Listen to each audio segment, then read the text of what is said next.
ছাগল পালন করে কি বড়লোক হওয়া সম্ভব? আজকের ভিডিওতে এই প্রশ্নের উত্তর পাবেন।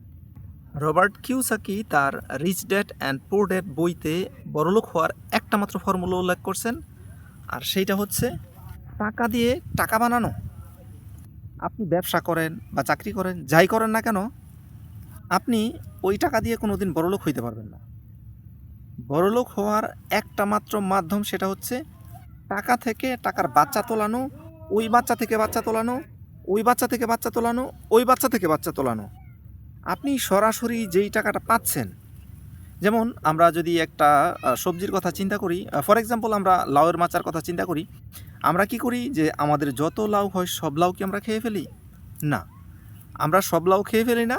ওই লাউয়ের মাচাতে আমরা এক দুইটা লাউ এমনভাবে রেখে দেই যেন ওই লাউয়ের বীজ থেকে পরবর্তীতে আবার আমরা লাউয়ের চারা তোলাতে পারি। তো অনুরূপভাবে আপনি যখন টাকাকে খরচ করবেন, তখন আপনাকে অবশ্যই বীজ টাকাটা রেখে দিতে হবে। মানে হচ্ছে আপনার টাকাকে বাচ্চা তোলাতে হবে। এইটা একমাত্র পসিবল হচ্ছে এই যে ছাগল পালনের মাধ্যমে। ছাগল পালনের মাধ্যমে কি, একটা ছাগল, ঠিক আছে, এই একটা ছাগল যদি আমার একটা টাকা হয়, এই ছাগলটা আমাকে পরবর্তীতে দুইটা বাচ্চা দিবে। মানে হচ্ছে একটা টাকায় আমাকে দুইটা টাকা দিচ্ছে, ওই দুইটা টাকায় পরবর্তীতে আমাকে চারটা টাকা দিবে। এইভাবে টাকা থেকে যখন টাকা বের হবে, তখনই কেবল বড়লোক হওয়া পসিবল। রবার্ট কিওসাকি তার বইতে টাকাকে সুদে লাগানো, মানে তখন টাকায় বাচ্চা দিবে। তো আমরা তো মুসলমান হিসেবে আমরা সেই সুদটাকে সাপোর্ট করি না, ওই সুদ আমরা চাইও না। তো ওই সুদের ব্যবসার মতোই মনে করেন যে এই ছাগলটা কি, আপনি যখন একটা টাকা কাউকে দিবেন, তখন ওই টাকাটায় অনেকদিন পর আবার সে একটা লাভ দিবে। আপনি যখন ছাগল পালন করবেন, তখন এই ছাগলটা অনেকদিন লালন পালন করার পরে এই ছাগলটা আপনাকে লাভ দিবে কি, যে আপনি এই ছাগলটা যেই দামে কিনছেন, এই দামের চেয়ে একটা সময় পরে আপনি এই দামের চেয়ে বেশি দামে বিক্রি করতে পারবেন, অথবা এই ছাগলটা যখন বাচ্চা দিবে তখন বাচ্চার একটা দাম পাবেন। রবার্ট কিওসাকি উল্লেখ করছেন যে আপনি যদি মেইন টাকাটা খেয়ে ফেলেন, তাহলে কোনো দিন বড়লোক হইতে পারবেন না।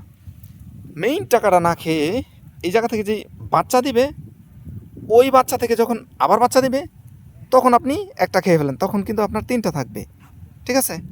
তো এইভাবে আপনি সরাসরি মেইন টাকাটা না খেয়ে আপনি এইভাবে বীজ রাখতে পারেন। মানে এইগুলো হচ্ছে আপনার বীজ টাকা। আপনি যদি ছাগল পালন করেন, একটা ছাগলে বছরে কমপক্ষে 4টা বাচ্চা দেয়।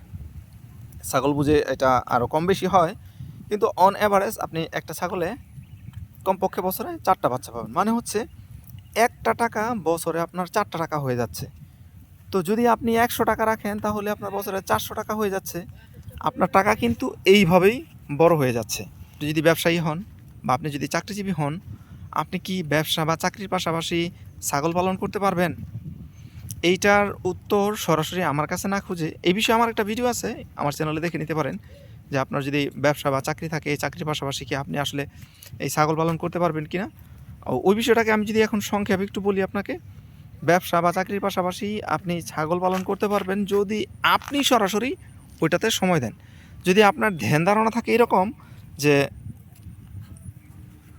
আপনি কাউকে, নিজের বিশ্বস্ত কোনো লোককে দিয়ে ছাগল পালাবেন, তাহলে আমি বলবো যে ওইটা পসিবল না। ওইটা কোনোভাবেই পসিবল না, কারণ আমি কাজ করতে গিয়ে আমার কোনো বিশ্বস্ত লোক ওইভাবে আমার কাজটাকে, আমার স্বপ্নটাকে স্বপ্ন মনে করবে, এই রকমের কোনো বিশ্বস্ত লোক আমি পাই নাই, আপনিও পাবেন না, এইটাই মোটামুটি শিওর। যদি আপনি সময় দিতে পারেন, হ্যাঁ, সেক্ষেত্রে আপনি ছাগল পালন করতে পারেন। এখন ছাগল পালন করতে গিয়ে আমরা আসলে করি কি, আমরা 9 টাকা দিয়ে মানি ব্যাগ কিনে 1 টাকা পকেটে রাখি। আমাদের মধ্যে অনেকেই আছে, আমরা ছাগল পালন করা শুরু করার আগেই আমরা খোঁজ করি যে ছাগলের ঘর তৈরি করতে কত টাকা লাগে। আমরা ছাগল না কিনে ছাগলের ঘর তৈরি করা নিয়ে আমরা ব্যস্ত হয়ে যাই। আমাদের এইখানে 15-20টা ছাগল আছে। এই ছাগলগুলোর জন্য কিন্তু ঘর নির্মাণের পিছনে আমাদের এখন পর্যন্ত 1 টাকাও ব্যয় করি নাই। এই ছাগলগুলো আপাতত এদের মতো, মানে আমার বাসাতে যতটুকু জায়গা যেভাবে পসিবল স্টোর রুমের মধ্যে আমি এই ছাগলগুলো রাখতেছি। হ্যাঁ, এদের একটু কষ্ট হচ্ছে, আমার কাছেও খারাপ লাগতেছে, বাট আমি যদি এখন 2 লাখ টাকা খরচ করে একটা শেড নির্মাণ করি, যেখানে আমার ছাগল থাকবে 70-80 হাজার বা 1 লাখ টাকার ছাগল, তাহলে হবে না। আমার ওই যে মাত্র যে কথাটা বললাম, যে আমার 2 লাখ টাকা কোথায় খরচ করতেছি, যে জায়গা থেকে আমার কোনো রিটার্ন নাই, আমি ওই কাজটাই করব না। আমি এই কাজটা করব যেই জায়গা থেকে আমার টাকা আয়, বাচ্চা দিবে, ওই বাচ্চায় বাচ্চা দিবে, ওই বাচ্চায় বাচ্চা দিবে, তখন আমি বাচ্চা বিক্রি করে আমি আমার শেড নির্মাণ করে ফেলবো, বা আমি ছাগল বিক্রি করে শেড নির্মাণ করে ফেলবো। অথবা যখন আমার এখানে আমি মোটামুটি আমার এখানে 20-25টা প্যারেন্টস আমার টার্গেট, 20-25টা প্যারেন্টস যদি হয় তাহলে বছরে এই জায়গা থেকে 100-র মতো বাচ্চা পাওয়া যাবে। ওই টার্গেটে যখন আমি চলে যেতে পারবো, তখন আমি একটু খরচ করে হইলেও আমি একটা শেড নির্মাণ করে ফেলবো। তো আপনি, আপনার যদি ধ্যান ধারণা থাকে যে ছাগল না কিনে আপনি মানে শেড নির্মাণ করবেন, তাহলে আপনি ছাগলের ব্যবসায় লস করবেন, ছাগল আপনার জন্য না। আর আমরা টাকার হিসাবটা, খুব টাকা গুনতে আমরা পছন্দ করি, সবাই পছন্দ করি।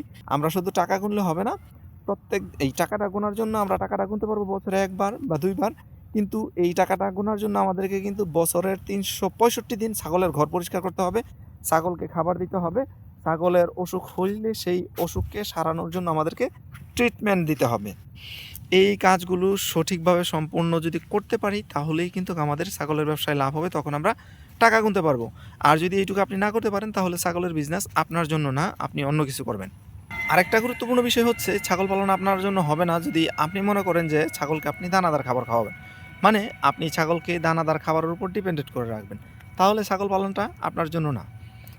আপনাকে ছাগলের জন্য কমপক্ষে 90% এই ঘাসের সোর্স করতে হবে। আপনি ম্যাক্সিমাম 10% দানাদার খাবার দিতে পারেন। 90% যখন আপনার এই ঘাসের সোর্স থাকবে, 10% যখন আপনার দানাদার খাবার দিতে হবে, তখন আপনি ছাগল বিজনেস করে আপনি প্রফিট করতে পারবেন। আপনার যদি টার্গেট থাকে আপনি দানাদার খাবার খাওয়াইবেন, তারপর ছাগলকে ঘরে বসায় খাওয়াবেন, তাহলে আপনি ভুল করবেন, তাহলে আপনার ছাগলের অসুখ বিসুখ বেশি হবে। যেমন আমাদের এই যে ছাগলগুলো দেখেন, সে কিন্তু শুধু ঘাস খাচ্ছে না, সে তার সামনে যেই লতাপাতাগুলো আছে এই লতাপাতাগুলোও কিন্তু খাচ্ছে, এবং এই লতাপাতাগুলোতেই কিন্তু তাদের প্রতিষেধক আছে। তা আপনি যদি ছাগল পালন করতে যান, আপনাকে অবশ্যই এই রকমের ছাগলের জন্য চারণভূমি দিতে হবে, ছাগল যেন দৌড়াদৌড়ি করতে পারে, ছাগল যেন সব ধরনের ঘাস লতাপাতা খাওয়ার সুযোগ থাকে, তাহলেই কেবল ছাগলের প্রতিষেধক ছাগল তার খাবার থেকে পাবে, তখন ছাগল সুস্থ থাকবে। তো আপনি যদি মনে করেন যে না, সম্পূর্ণ দানাদার খাবারের উপর ডিপেন্ডেন্ট থাকবেন, তাহলে কিন্তু আপনি ছাগলের বিজনেসে লস করবেন। আপনাকে ছাগলের বিজনেস থেকে প্রফিটটা বের করে নিয়ে আসতে হবে। প্রফিট কিন্তু এমনি এমনি বের হয়ে আপনার হাতে চলে আসবে না, আপনাকে এই জিনিসগুলোকে নিশ্চিত করতে হবে। দেখেন, আমরা যদি এই ছাগলগুলোকে ভুসি বা অন্য যেই দানাদার খাবার যদি খাওয়াইতাম, তাহলে আমাদের কত টাকার খাবার লাগতো। দেখেন, এই যে এখন মোটামুটি দুপুর টাইম, আমাদের কিন্তু দুপুরের আগেই এই যে দেখেন ছাগলের পেট পরিপূর্ণ হয়ে গেছে কাঁচা ঘাসে। এরপর আমরা তাদেরকে একটু দানাদার খাবার দিয়ে বাসায় নিয়ে, যেন সে সঠিক পুষ্টিটা পায়, এই খাবারটুকু যদি তাকে ভুসি দিতে হইতো, এক একটা ছাগলের দৈনিক 1 কেজি করে ভুসি খাইতো, তাহলে কিন্তু মোটামুটি ভালো টাকার ভুসি আমাদের চলে যেত। এর জন্য আপনি যেটা করবেন, ছাগলের জন্য দানাদার খাবার তো থাকবেই, কিন্তু ছাগলের জন্য কমপক্ষে 90% সবুজ কাঁচা ঘাসের সোর্স থাকতে হবে। আর শুধু কাঁচা ঘাস না, আমরা মনে করি যে নেপিয়ার ঘাস আছে, আমার একটু জায়গা আছে, এই জায়গায় নেপিয়ার ঘাস লাগাই দিব, তখন ছাগল খাবে, ছাগল সুস্থ হয়ে যাবে, ছাগল পালন আমার লাভজনক হয়ে যাবে। ব্যাপারটা এরকমের না।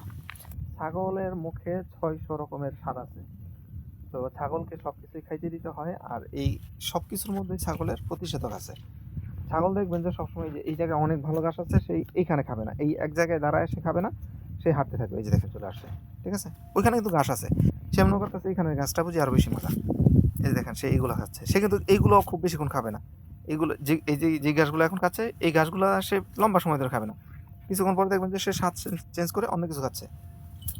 তো আমি একটু দেখি আমি যেটা বলছি সেটা প্রতিফলিত হয় কিনা। এই ঘাসগুলোও কিন্তু বেশিক্ষণ খাবে না, এই স্বাদটা সে চেঞ্জ করে ফেলবে, সে অন্য কিছু খাবে।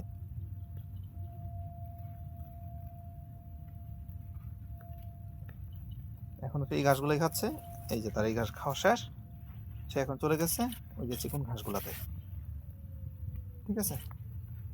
তো আপনি যদি ছাগল পালন করতে চান, ছাগলের বিজনেসে প্রফিট করতে চান, তাহলে এই বিষয়গুলো আপনার মাথায় রাখতে হবে।